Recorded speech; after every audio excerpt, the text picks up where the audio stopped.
Oakhill Gallery asked me if I could bring in some of my new earrings, some of the hand painted ones. I'd had some of my jewellery with them before and they were the original sterling silver pieces and they just didn't sell as well as we all thought they would. But once I'd showed the volunteers some of my new designs, they said, yes, we really want those. They're perfect. They would go really well in the gift shop. So I made them up some pieces. I went out into the studio and I cut out some dandelions and some kiwi fruit slices because I wanted to add a couple of new pieces to the collection that was going up to the gallery. And once I had done all of that, I took everything inside to paint it up, and yeah, they just came out brilliantly. So this is a little bit of the footage of me making up those pieces.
Okay, so I have started applying the watercolor ground to my pieces. They've now had 2 coats. They're going to need a few more coats, but I need to let each coat dry in between.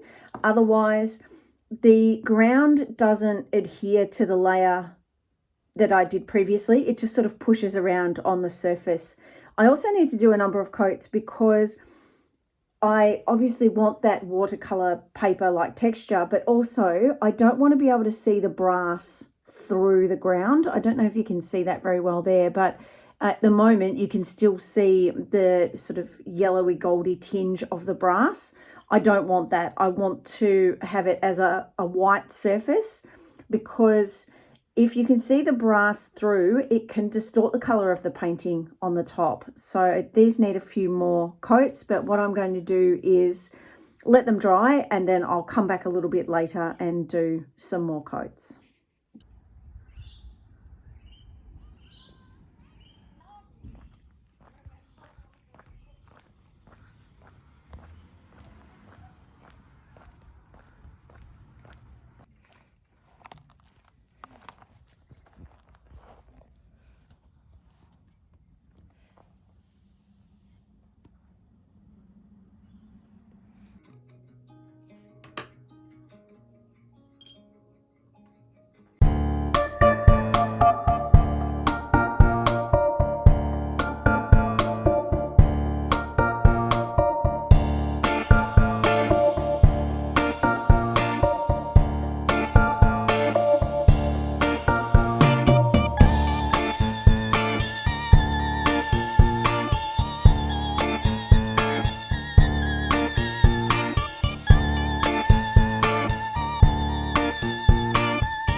busy little bunny.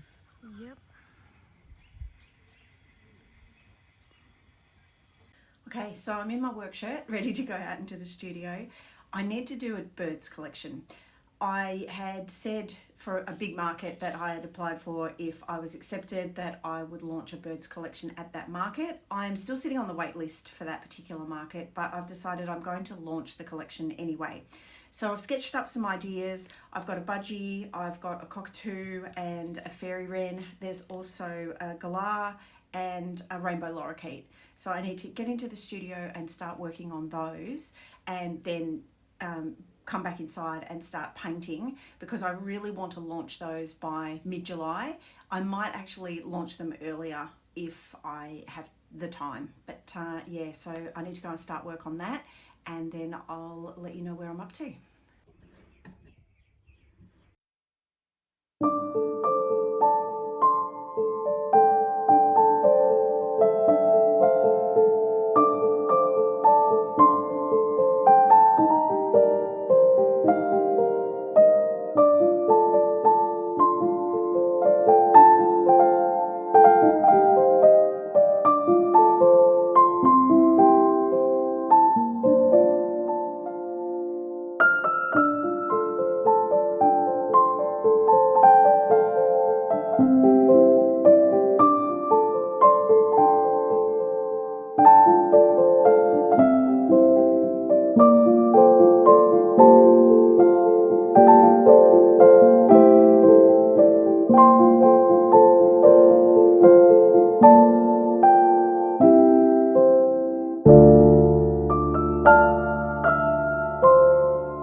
So that's the end of May. I'm sitting here basically nude ears in my bedroom. I don't like not wearing earrings. I really feel like I'm nude. So yeah, as I said, end of May, we are at that point where we're getting ready to go into June, and I'm really quite excited about June. I'm not sure what's going to happen. I do have some things planned, but yeah, just knowing what my body is like and just what the world is like, it could end up being totally crazy. I did struggle a bit with headaches this month, so I'm hoping that things are a little bit better in June. But it was just nice to get so many wonderful things done. It was lovely to be able to get to the gallery and to see the Moody Blues exhibition. Doug said to me, "Were you singing Nights in White Satin while you were walking around there?" And I'm like, "No, I wasn't." It was also great to get to Big Design Market with my friend KT. We had a great time. It was just a lovely day. We also, yeah, you saw, we managed to make it up to Red Hill Lavender over the Mother's Day weekend, and we took my mum and dad up, and we had some scones with jam and cream and some just delicious coffee. So yeah, May. I'm kind of glad it's over, but it was a lovely month, and yeah, I am excited about June.